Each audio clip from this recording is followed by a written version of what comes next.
తెనాలిలో ముగ్గురు యువకుల్ని పోలీసులు నడి రోడ్డుపై కొట్టిన ఘటనపై హోంమంత్రి అనిత స్పందించారు. పోలీసులు నడి రోడ్డుపై శిక్ష వేస్తే తప్పేంటి అని సమర్థించారు. తెనాలి పోలీసులు కొట్టింది రౌడీ షీటర్లను, గంజాయి బ్యాచ్ అని చెప్పుకొచ్చారామె. అలాంటి వాళ్లకు న్యాయస్థానాల కంటే ముందే పోలీసులు శిక్ష వేయాలని అంటున్నారు అనిత. పోలీసులు యాక్షన్ తీసుకోలేదని విమర్శిస్తారు. ఒక అడుగు ముందుకేసి ఇంకా విమర్శిస్తున్నారు అంటూ అనిత కామెంట్ చేశారు.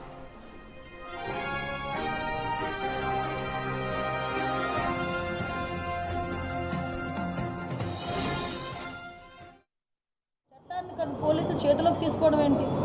విషయం ఏంటంటే ఒకటండి, నాకు అర్థం కానిది ఏంటంటే తప్పు చేసినోడికి కులం ఏంటి, మతం ఏంటి, అదొక్కటి చెప్పండి. అది వాళ్ళు గంజా బ్యాచ్. నిన్న కూడా మా వాళ్ళు డిపార్ట్మెంట్ అంతా కూడా ఒక ప్రెస్ నోట్ కూడా రిలీజ్ చేశారు డీసీపీ గారు. అసలు వాళ్ళ మీద ఎన్ని రౌడీ షీట్స్ ఉన్నాయి. అసలు తెనాల్లోని నాకే కాదండి, మీకు కూడా ఒక సోషల్ రెస్పాన్సిబిలిటీ ఉంది, ఒక విలేకరులుగా మీకు కూడా. ఒక్కసారి తెనాల్లో వాళ్ళ తాలూకా నేచర్ ఏంటి, వాళ్ళ తాలూకా బ్యాక్గ్రౌండ్ ఏంటి అన్నది ఒకసారి చెక్ చేయండి. యాక్చువల్గా ఒక గంజా బ్యాచ్ పోలీస్ డిపార్ట్మెంట్ మీద చేసుకునేటప్పుడు అంటే ఫర్దర్గా ఒకసారి దానికి కూడా వీళ్ళు రాజకీయ రంగు పులిమేసి దానికి కులాన్ని అంటగట్టి మతాన్ని అంటగడతా ఉంటే ఇంకా పోలీస్ డిపార్ట్మెంట్ ఎలా వర్క్ చేసుకోవాలి? ఒకసారి ఆలోచించాలి. ఇదే పోలీస్ యాక్షన్ తీసుకోలేదు అంటారు, ఏదైనా ఒక స్టెప్ ఫార్వర్డ్ వేస్తే ఈ రకంగా మాట్లాడతారు. అంటే నేనేమంటానంటే కొంత పని మా డిపార్ట్మెంట్ చేసుకునివ్వాలి. రైట్, మా ప్రతినిధి సాయి శంకర్ ఉన్నారు అప్డేట్స్ అందించడానికి. సాయి శంకర్, హోంమంత్రి కాబట్టి పోలీసులు వెనకేసుకొస్తున్నారు, కానీ బహిరంగంగా ఎంత దారుణానికి పాల్పడైనా సరే అలా కొట్టడం అనేది చట్టాన్ని చేతుల్లోకి తీసుకోవడం అని అందరికీ తెలుసు. దీనికి ఎలాంటి సంజాయిషి ఇచ్చే అవకాశం కనిపిస్తోంది? విశ్లేషకులు ఏమంటున్నారు? ప్రధానంగా సుమతి, తెనాల్లో జరిగినటువంటి సంఘటనకు సంబంధించినటువంటి అంశంలో నిన్నటి వరకు అధికార పార్టీ నుంచి కూడా ఎవరు మాట్లాడినటువంటి పరిస్థితి లేదు. అయితే దీనికి సంబంధించినటువంటి అంశంలో ప్రతిపక్ష పార్టీగా ఉన్నటువంటి వైసీపీ మాత్రం క్లియర్గా దీనిపైన ఉద్యమం చేపడతాము, కంపల్సరీగా ఎవరైతే పోలీసులు ఉన్నారో వారిపైన చర్యలు తీసుకోవాలనే విధంగా కూడా డిమాండ్ చేస్తున్నటువంటి పరిస్థితి ఉంది. కొంతమంది దళిత సంఘాలు కూడా క్లియర్గా దళిత యువకుల్ని టార్గెట్ చేస్తూ పోలీసులు ఈ దాడులు చేయడం జరిగిందనే విధంగా కూడా వాళ్ళు కూడా స్పందిస్తున్నటువంటి పరిస్థితి ఉంది. రేపు మాజీ సీఎం జగన్మోహన్ రెడ్డి యొక్క పర్యటన తెనాల్లో ఉన్నటువంటి ఖరారు అవటం జరిగింది. ఎవరైతే ఈ యువకులు ఉన్నారో వాళ్ళని పరామర్శించనున్నారు. అయితే ఈరోజు అధికార పార్టీ తరఫు కూడా స్పందనలు అయితే వస్తున్నటువంటి పరిస్థితి ఉంది. హోంమంత్రి కొద్దిసేపటి క్రితం కూడా మాట్లాడుతూ కూడా నిందితుల్ని పరామర్శించడం ఏంటి అనే విధంగా కూడా ప్రశ్నించినటువంటి పరిస్థితి ఉంది. దాంతో పాటు వాళ్ళపైన గంజాయి కరెక్ట్ అనుకుంటున్నారు, యాక్టివిస్టులు అందరూ తప్పు పడుతున్నారు. ఒకవేళ నిజంగా హత్య చేసినా సరే దానికి చట్టాలు ఉన్నాయి, దానికి సెక్షన్స్ ఉన్నాయి, కోర్టులో హాజరుపరచాలి. కానీ బహిరంగంగా అలా అందరు ముందు కొట్టి వీడియోలు తీమరడం, అలాగే ఒకరు కాదు ఇద్దరు ముగ్గురు పోలీసులు కాళ్ల మీద కొట్టారు. సుమతి, ఇక్కడ ఈ సంఘటన క్లియర్గా తెనాలి సంఘటనకు సంబంధించినటువంటి అంశం ఒకసారి పరిశీలిస్తే ఎవరైతే వాళ్ళు ఉన్నారో వాళ్ళు గంజాయి నిజంగానే వాళ్ళు గంజాయి సేవించే వాళ్ళు అయ్యి ఉండొచ్చు, లేకపోతే వాళ్ళపైన 10 కేసులు ఉండొచ్చు.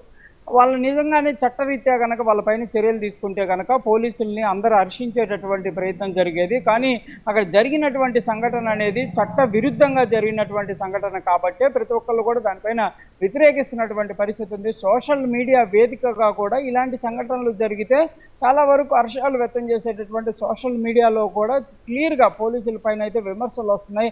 ఆ విధంగా కొట్టడం ఏంటి, అంత పబ్లిక్గా కొట్టాల్సినంత పరిస్థితి ఏంటి అనే విధంగా కూడా ప్రశ్నలు వస్తున్నటువంటి పరిస్థితి ఉంది.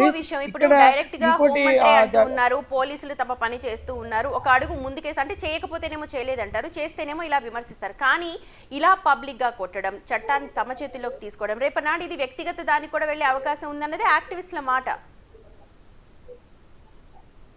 అదే ప్రధానంగా ఇక్కడ చాలా మంది ఒక ప్రశ్నని లేవనెత్తుతున్నారు. ఓకే, వాళ్ళని కొట్టారు, ఓకే, రేపు ఇంకో వ్యక్తిని కొడతారు, సేమ్ ఇలాంటి సిచ్యువేషన్నే చెప్తారు. ఇలా కొట్టుకుంటూ పోతే ఎంతమందిని కొడతారు అంటే చట్టం వీళ్ళే శిక్షణ ఇచ్చేటటువంటి పరిస్థితి లేదు కదా. శిక్ష వెయ్యాలంటే కంపల్సరిగా కోర్టు పరిధిలోకి తీసుకెళ్ళాలి. కోర్టు అనేది ఒకటి ఉంటుంది. కోర్టు కనుక శిక్ష విధించిన తర్వాత ఏ విధంగా అయినా ముందుకు తీసుకెళ్ళచ్చు. కానీ వీళ్ళే డైరెక్ట్గా చట్టాన్ని తమ పరిధిలోకి తీసుకొని తామే శిక్ష విధించేటటువంటి విధంగా ప్రవర్తించడం ఎంతవరకు కరెక్ట్ అనే విధంగా కూడా రెస్పాన్సిబిలిటీ లేదా అన్నారు. ఇది జనరల్ పబ్లిక్ అందరికి కూడా వర్తిస్తుంది. రేపన్నాడు పోలీసులు ఇలా చేశారని ప్రతి ఒక్క పబ్లిక్ కూడా అలా చేస్తే చట్టం ఒప్పుకుంటుంది, అప్పుడు పోలీసులు ఒప్పుకుంటారా? అంటే ఇక్కడ క్లియర్గా హోంమంత్రి ప్రశ్న అడిగినటువంటి విధానం ఒకటైతే నిజంగానే వాళ్ళు కనుక చేసింది కనుక కరెక్ట్ అనే విధానంలో ఉంటే ఆ రోజుకి ఆ రోజే పోలీసులే దాన్ని బహిర్గతం చేసి కంపల్సరీగా దానిపైన వాళ్ళే మీడియా ముందుకు వచ్చేటటువంటి ప్రయత్నం చేసేవాళ్ళు. కానీ వాళ్ళు చట్ట పరిధిలో చేయలేదు, చట్ట విరుద్ధంగా జరిగినటువంటి సంఘటన కాబట్టే వాళ్ళు రాలేదు. కాబట్టి వాళ్ళది వైరల్ అయిన తర్వాతే దీనిపైన పోలీస్ డిపార్ట్మెంట్ స్పందించడం జరిగిందనే విధంగా కూడా ఇటు అనేక మంది నాయకులు అయితే ప్రశ్నించినటువంటి పరిస్థితి ఉంది. నిజంగానే వాళ్ళు చేసింది కరెక్ట్ అనే ఆలోచనలో ఉంటే వాళ్ళే బయటికి రావచ్చు కదా అనే విధంగా అయితే ప్రశ్నలు అయితే వెళ్తున్నాయి. ప్రస్తుతం హోంమంత్రి స్పందన పైన కూడా అనేక మంది అయితే విమర్శలు చేస్తున్నటువంటి పరిస్థితులు ఉన్నాయి. ఎందుకంటే ఓకే, పోలీసులు ఒక స్టెప్ తీసుకున్నారు, వారిపైన చర్యలు తీసుకోవడానికి అనేక రకాలుగా చట్టపరంగా అనేక చర్యలు ఉన్నాయి. కానీ ఈ విధంగా ప్రవర్తించడం అనేది కరెక్ట్ కాదు. ఎంత పోలీసులు చర్యలు తీసుకోవాలన్నా కూడా ఆ చట్టాన్ని విరుద్ధంగా ముందుకు వెళ్తే రేపు ఇలాంటి సంఘటనలు 10 జరుగుతాయి, 15 జరుగుతాయి. ప్రతిదీ కూడా పోలీసులకి సంబంధించినటువంటి అంశంలో చట్టం దాటి ప్రవర్తించేటటువంటి పరిస్థితులు వస్తే అప్పుడు ఏంటి అనే విధంగా కూడా ప్రశ్నలు వస్తున్నాయి. చూడాలి, రేపు జగన్మోహన్ రెడ్డి పర్యటన ఉంది. Right Shivashankar, right. Thank you so much Shankar. మొత్తానికి హోంమంత్రి అనిత వ్యాఖ్యలు ఇప్పుడు పెద్ద దుమారాన్ని రేపుతూ ఉన్నాయి. అయితే ఇది రాజకీయ రంగు పులుమునే అవకాశం కనిపిస్తోంది. రేపు తెనాలిలో వైఎస్ జగన్ పర్యటిస్తూ ఉన్నారు. తెనాలిలో పోలీసులు జరిపిన ఘటనకు సంబంధించి ఆయన మాట్లాడే అవకాశం ఉంది.